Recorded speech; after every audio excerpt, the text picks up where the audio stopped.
Direct speech যদি optative sentence হয় তাহলে সেই অপটেটিভ সেন্টেন্সকে কীভাবে আমরা ইনডাইরেক্ট স্পিচে রূপান্তর করব। তো চলো শুরু করা যাক।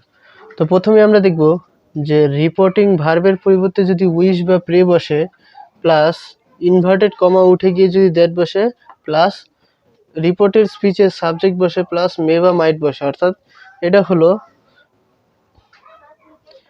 অপটেটিভ সেন্টেন্সকে আমরা কীভাবে ইনডাইরেক্ট স্পিচে রূপান্তর করব এর নিয়ম।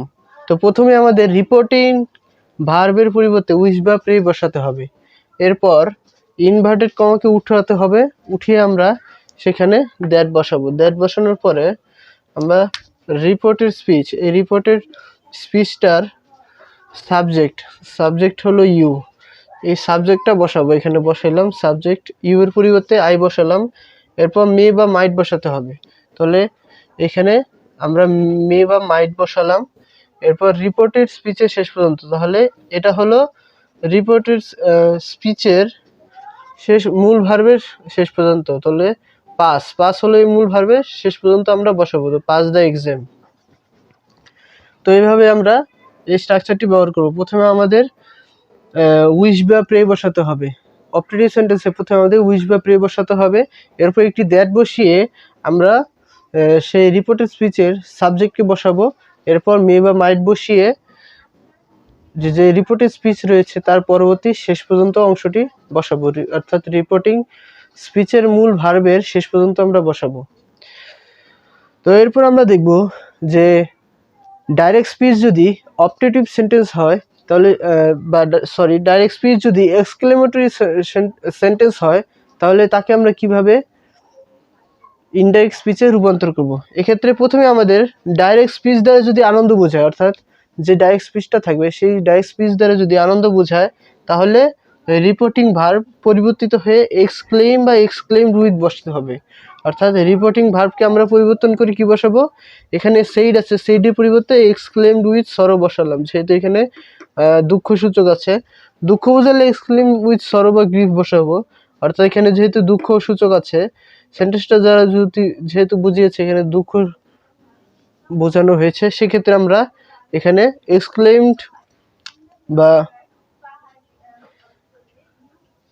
এক্সক্লেমড উইথ সরো বসাবো। এখানে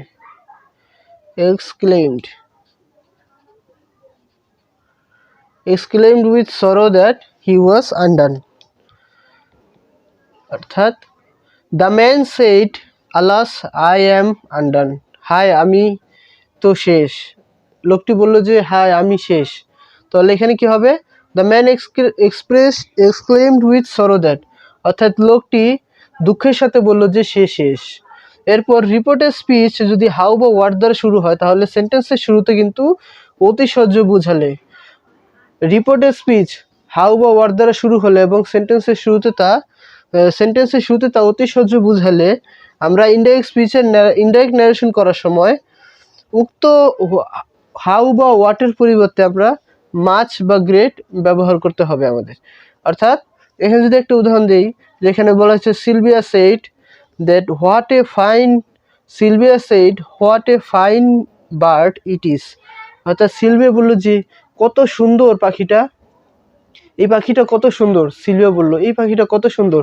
তাহলে ইনডাইরেক্ট স্পিচে কি হবে, এখানে হবে যে Sylvia exclaim with joy that it was a very fine bird, অর্থাৎ সিলভিয়া অনেক খুশির সাথে বলল যে সেই পাখিটি অনেক ভালো এবং অর্থাৎ সুন্দর পাখি ছিল বা ভালো পাখি ছিল।